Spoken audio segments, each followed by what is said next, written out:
Hello! So I've actually already filmed the introduction to this video, but when I went back I realised that for some reason on that day I was incapable of stringing together a sentence that I didn't have to cut together a million times, so I thought I would do it again. So this video, which I actually just finished recording, is a tour of my book hoard. It's not so much a bookshelf tour, though I do take you around I think a couple bookshelves and stackers. It's more of a hoard. This is not my whole book collection. I do have about 6 storage bins at my mum's home where the rest of my books are, and what I've been doing is kind of when I feel like I've read enough books here to swap some out, I'll go back home, grab those books and then bring them back to kind of replenish my shelves. So majority of the books that you will see in this video I will not have read yet because I'm using that system, but I think that it would be really cool to have a little bit of a capsule about what I've got with me while I live here and I'm in this point of my life, because it will be kind of constantly changing. One thing I wanted to note as well is that I recently for a couple months tried out an Illumicrate subscription, so I have the books for March and April I believe on my shelf. So if you're someone who you don't want spoilers for what the April book specifically is, then maybe skip forward to this time. Yes, I know, I'm not sure if I'm going to continue that, although the books that I've gotten have been beautiful. They haven't really been my cup of tea, so I think I'm going to try out a different subscription, but I'll talk about that another time. And what I will do for now is just jump into this tour. Looking back over the footage of especially the beginning, it is a little bit chaotic, but there's a lot of kind of dropping things, and yeah, I don't know, I feel like it suits the vibe of my current book hoarding situation. So please enjoy. Okay, so if you find there is a strange amount of pears on this shelf, you would not be wrong. Am I going to discuss it? No. Will I explain it? No. Okay, so I'm kind of lifting you above my head. I suppose the benefit of having a little bit of a smaller book hoard here is that I'm able to kind of talk about the books a little bit more. So we'll start with this shelf. So this shelf is, as you can see, mainly a bunch of classics. The majority of the books that I'm going to show you will be books that I haven't read, because like I said, I do take them kind of out and swap them out for books that I haven't read when I feel like I've read a good amount. So I think out of all of these books here, I've only read one of the stories in this one. So we've got these 2 beautiful books here. This one that I actually got at a book exchange. Well, I suppose I should address this one first. My husband did Tai Chi for a little while, so it's a little bit of a book about the academy that he was going to, that he got given when he started. First, I have this beautiful copy of Tales of Norse Mythology that I got for Christmas. Oh my gosh, this is really an arm workout. And then this other beautiful copy of This Side of Paradise and Other Classical Works by F. Scott Fitzgerald. And they look so good on the shelf next to each other, and I cannot wait to unite my whole collection with each other, because I do have a couple others of these that are going to look just mwah. Oh gosh, okay, alright, okay, so we're doing this one first apparently. So this is a book that I thrifted on a whim because it just looks freaking fun. It looks like an 80s kind of fantasy. Imperial Light by Mary Curran. The colours are just so fun. I'll take this one down so we can actually see what's going on up here. And then I have a Reader's Digest copy of The Adventures of Sherlock Holmes by Sir Arthur Conan Doyle. When I thrifted this, I also thrifted a matching Sherlock Holmes Reader's Digest, which I gifted to my sister. Then we have some Black Penguin classics. So we've got Kidnapped by Robert Louis Stevenson, The Odyssey by Homer. Okay, alright, okay, listen, I did warn you that this was going to be chaotic. Then we have Madame Bovary by Gustave Flaubert. And this one I'm super excited to read, The Tenant of Wildfell Hall by, ooh, which Bronte? Anne Bronte. I'm just going to put these here because they are not going back in with one hand. Oh, this one I have read. This is If on a Winter's Night, a Traveller by Italo Calvino. This is a fever dream. I'm still conflicted on how I felt about it. I don't think I liked it. I don't think it was my cup of tea, but it was just such an experience. And then I have, and then I have Rebecca. Okay, and then this shelf is my shelf of books that I am actually most excited to read. They're all pretty new. These 2 here, I've tried my hand at an Illumicrate subscription, just to kind of see how I kind of feel about it, and they are such genuinely beautiful books. So this was the first one that I got. It's Fathom Folk by Eliza Chan. Unfortunately I ended up DNFing it. I just wasn't vibing with the writing so much, but I'll talk about that in my next wrap up. And then this is the most recent one, To Gaze Upon Wicked Gods by Molly X. Chan. Then we have, this is the book I think I'm actually going to read next. We have Sagaland by these people, which is a little bit of a story about some of the folklore and the sagas in Iceland and how one of the authors is kind of connected to them. I'm just going to take these down when I'm done with them. Then we have Tomorrow and Tomorrow and Tomorrow by Gabrielle Zevin. Oh, The Bear and the Nightingale, which I have read and refused to take to my mum's last time I swapped out books because I love it so much and I just want it to be with me. A copy of Wuthering Heights by Emily Bronte. I have read this but a very long time ago and in a different edition. A Deadly Education by Naomi Novik. I started to read Temeraire by Naomi Novik and wasn't vibing with it, so this is me giving her a second shot. Oh, hey. Under the Greenwood Tree by Thomas Hardy, which has such a beautiful painting on the front cover. Everything is Illuminated by Jonathan Safran Foer. I had never heard of this until I picked it up in the thrift store, so I have no idea what it's going to be like to read it. The Song of Achilles by Madame Miller, which one of my beautiful friends bought for me and which I cannot wait to read. Image on the Heart by F. Scott Fitzgerald, which is a collection of short stories by the man himself. And finally, What You're Looking For Is in the Library by Michiko Aoyama.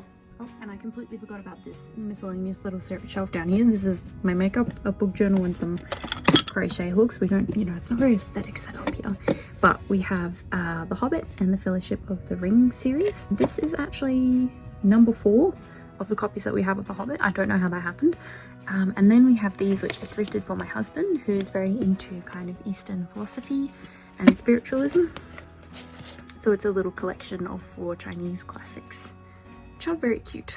Okay, now we come to this chaos pile over here. Just give me a second to clean this up. So relegated to this corner where only my larger paperbacks will fit, we have, oh, Fourth Wing by Rebecca Yarros, Iron Flame, which I haven't gotten around to reading yet, Swordcatcher by Cassandra Clare, which I thought was, you know, alright. An older edition of Shaman's Crossing by Robin Hobb. I have actually read this trilogy already, but I've been kind of collecting these editions of them at thrift stores because I read them from the library. Divine Rivals, one of my favourite books that I read this year. And finally The Familiar by Leigh Bardugo, which I have not read yet and I'm very excited to.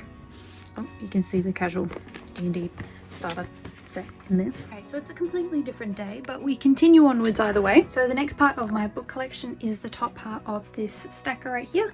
Down here I just have my journals and my artsy things. So what I might do is I might take them off the stacker and then put them back on as I show you. I think that might be a bit easier. And gosh, this just dried flowers everywhere. Okay, so we have The Way of Zen by Alan Watts. Please don't mind my dodgy nail polish. Aboriginal Myths, Legends and Fables, because I'm super interested in learning about some of the folklore of the First Nations people in Australia. Sense and Sensibility by Jane Austen. The Legends of King Arthur and His Knights by Sir James Knowles. This Is It by Alan Watts. A play called Toad of Toad Hall by A.A. Milne, based on the Wind of the Willows books. A short story collection by Robin Hobb. And a collection of World's Greatest Stories, which has some stories by people like Tolstoy and Dickens, D.H. Lawrence, Mark Twain, etc. in there. And down on this shelf we have White Teeth by Zadie Smith, The Tao of Pooh and the Day of Piglet by Benjamin Hoff, Ninth House by Leigh Bardugo. Oh, I think this one was on the top, The Wisdom of Insecurity by Alan Watts. Basic fishing knots. A poetry collection called Yesterday I Was the Moon that my mum got for my husband on Christmas. Good Night Mr. Tom by Michelle McGorry. I'm thinking I might maybe get rid of this one soon. I'm not sure if I'm going to read it. The Kite Runner by Khaled Hosseini. The Birdman's Wife by Melissa Ashley. This is a gift I got from my husband. Memories, Dreams, Reflections by Carl Jung. We both have degrees in psychology, so we enjoy these things. The Neuroscience of Self-Love, which was a Secret Santa gift to me from a co-worker. Couldn't tell you why I need that book. And then this one is actually on loan from a co-worker. Constellations of Philosophy by Alan de Botton. It's kind of like a collection of a bunch of different philosophers and what they thought about the world and life. And then finally this one, which goes right in the front, The Tao Te Ching by Lao Tzu. I'll just bring this one over here. This one's full of kind of illustrations. I got this one from my husband for Christmas. They're so beautiful. So what I've done is I've gone through this desk behind me and through this little stack here, and I've pulled off all of the books of my collection so that I can just show you here and not kind of squidged in that cramped little corner down there. There are some books left, I'm sure you can see there. I've left out some books that I consider to be my husband's, books that I don't think that I would read. There are some books that we have that I think I would read that are technically his books, but I included them in this because you're more likely to see them on the channel. So I've tried to make some kind of cohesive piles based on what I have in this home at the moment, so I'm gonna zip right through them. So first I have a stack of classics. I have 2 thrifted Wordsworth classics. So I have Shirley by Charlotte Bronte, and I also have David Copperfield by Charles Dickens. These are both absolute bricks of books and they look so nice on the shelf together. Then I have The Beach by Alex Garland. No idea if this is any good. Then I have 2 Penguin Popular classics. I have Pride and Prejudice and Mansfield Park, which I actually read on my honeymoon, so it is now forever a very important book to me. I have, oh, this is a recent thrift, my favourite thing ever, a play of My Fair Lady, which I used to watch with my mum growing up. This one I think was published in the 1950s. Then I have a few Dostoevsky books and books by other Russian authors. So by Dostoevsky, I've got Crime and Punishment, I've got Notes from the Underground and Other Stories, and Devils. I've only read The Brothers Karamazov by Dostoevsky so far. Then I have this kind of hardback edition of A Confession by Leo Tolstoy. This one I got for my husband on his first birthday when we were dating. So it's also a bit sentimental. And then this is originally my husband's book as well. I have a copy of The Gulag Archipelago, which sounds like a really interesting read, but probably quite heavy. Okay, then we've got some fantasy. So I have a copy of The Wheel of Time, the first book by Jordan Peterson, Robert Jordan. I have a copy of Ship of Magic by Robin Hobb. Oh look, another copy of The Hobbit. This is actually the second copy we have of this edition. Again, don't ask. And then we have The Name of the Wind, The Wise Man's Fear, and The Slow Regard of Silent Things by Patrick Rothfuss. These are all due a reread. Okay, and then kind of some, I guess, miscellaneous books. I have Tales of Beedle the Bard, The Giver by Lois Lowry, which I reread last year and enjoyed. And finally, A Man Called Ove by Frederick Backman, which I am super duper excited to read because I read Anxious People last year and that ended up being one of my favourite books that I read all year. Okay, and then the majority of the books left are kind of based on philosophy, psychology, human evolution. So these all kind of go together. So these ones are mainly philosophy/psychology books. So I don't think I've ever talked about it on the channel before. I did my undergraduate in psychology and counselling, and the counselling part of my undergraduate was kind of based on psychotherapy and the different people who've kind of influenced that field. So these are some of the people that came up there. So we have The Undiscovered Self by the man himself, C.G. Jung, Man's Search for Meaning by Viktor Frankl. I've not read this, but Viktor Frankl developed logotherapy, which is a therapy based on the idea that everybody needs to have some sense of meaning, and that is very therapeutically powerful. When I kind of had to do some research about logotherapy and write about that for myself, I really resonated with that, so I'm excited to read this eventually.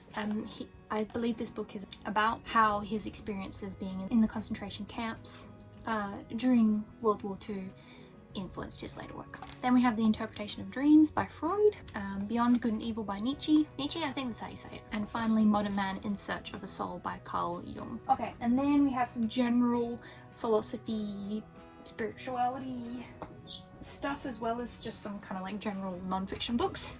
So we have 2 philosophy books. We have Plato, The Republic, and Marcus Aurelius Meditations. We have Ordinary Men by Christopher R. Browning, which kind of examines how some of the German soldiers in World War II, kind of the psychology behind how they could have committed the atrocities that they committed. The Art of War by Sun Tzu. The Hermetica, which my husband recently read and found super duper interesting. Sapiens, which I cannot wait to read eventually. It's in my mind, this one. How the Fear of Death Shaped Human Society by Rachel E. and Ross G. Menzies. There's definitely a theme in this particular pile of books. And finally, The Tibetan Book of the Dead, which is a beautiful book. And this is a bookmark. I've actually had this bookmark since primary school. It's a little bit chewed on. Okay, that is all of the books that I currently have in my book hoard here at the house. Like I said in the introduction, it is going to be constantly changing, so some of these books might come out. You know, I might be waving around completely different books eventually, but now you all know what books I have here. Let me know what you think of this, of what books I currently have in my collection. Are there any that I should be really prioritizing to getting to first? Majority of the books here I haven't read yet because I am doing that whole swap out system, trying to keep the shelves fresh. So let me know what you think. Thank you for joining me for a very chaotic tour of my book stash and letting me ramble on about books like I always do. In the time that I have, in the gap of me kind of filming the different parts of this, I did actually read Sagaland that I mentioned when I was at that part of the shelves. It was amazing, but I'm currently reading The Tenant of Wildfell Hall, which I started this morning and I'm really liking. So I will talk to you all about that in my next wrap up. Thank you so much for watching. I hope you have a lovely day and I will see you all again soon. Bye!